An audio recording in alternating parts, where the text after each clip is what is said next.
South Africa isn't broken, it's being remixed. From Nigeria to Zimbabwe, the new guest list is long, and you might not be on it much longer. Here is the real reason why the government hasn't fixed the border, and why they probably never will. The reason as to why the South African government, elites matter of fact, haven't fixed this issue of illegal immigrants coming in and out. Issue, and I say issue because it's an issue to you and I, not to them. To them it's completely beneficial.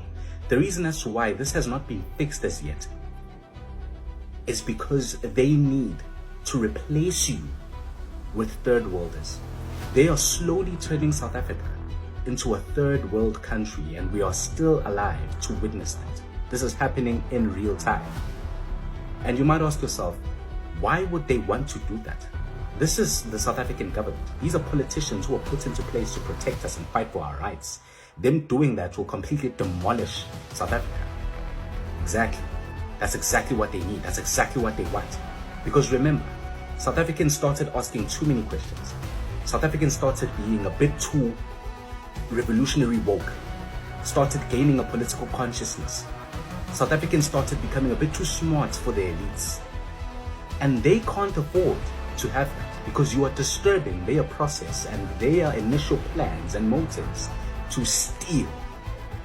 They can't have you asking questions at all. They need to be as tyrannical as possible to perform all transgressions that they plan, and they need you to be a slave. Them bringing in third worlders is a solution for them, because guess what?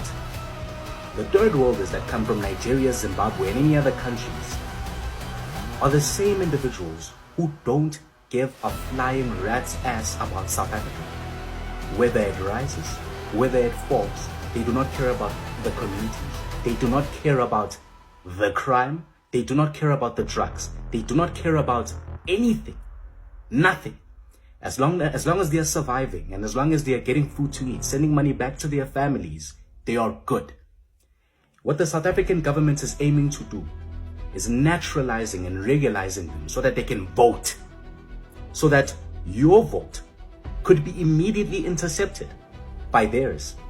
And guess who the third worlders are going to vote for? Guess the same government that put them in this country. That's the only way that they will stay in power. They are doing this for power, not for money, for complete power. They have enough money. They make it from thin air. All they need now is power over you, over your family, over all communities. They need you to be complete slaves. And the best way to do that now is to replace you with third worlders. And we unfortunately now live in a society that completely shames you, that shuns you, that calls you xenophobic for protecting your country, for demanding border control. Matter of fact, for demanding proper borders. We are now called xenophobic for loving our countries. They make you feel desolate for wanting, or rather not wanting, South Africa to be easily accessible to other individuals. Think of it like this. You would not allow a random stranger to come in your house and stay for a few months just because they need a place or a roof over their heads and stability and food and financial control, or whatever the case is. You do not know their intentions. Leave their intentions. You do not know that individual at all. This is you protecting yourself and individuals that you stay with, individuals that you reside with. They have no problem with that at all. But they have the problem when you express the same feelings when it comes to your country. All of a sudden you're xenophobic. Ask yourself why. Ask yourself why these matters are being perpetuated as time goes on. Ask yourself why these matters are being appreciated as time goes on. You are being replaced by the third worlders as we speak. And there's nothing, absolutely nothing, with your slave-minded, vacuous mentality, nothing that you can do to stop it, or to even realize that that is happening. You, 20 years back, would wake up and all you would see are fellow South Africans. You would speak the same language, you would dress the same way, you would resonate with one another, you would understand one another without even speaking. Matter of fact, they even look exactly like you. you would know from a mile away that that is an individual that looks like me, that is close to home. I know that is a South African.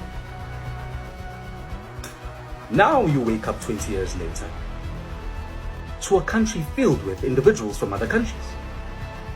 You just solely miss the old South Africa. You haven't adapted to this newly reformed place that accommodates each and every single individual, where all you see is not what you were familiar with at a younger age. You just miss South Africa, and you are shamed for it. And they do this very well. They are trying to turn South Africa into a third world country so that they can carry on stealing, so that they can carry on being in power, so that they can carry on manipulating, being as tyrannical as possible. And it is happening right in front of you. The demolition of the South is not accidental. It is happening and it is purposeful. And if you choose to be a slave to these individuals, then you will slowly suffer the consequences. Change your ways.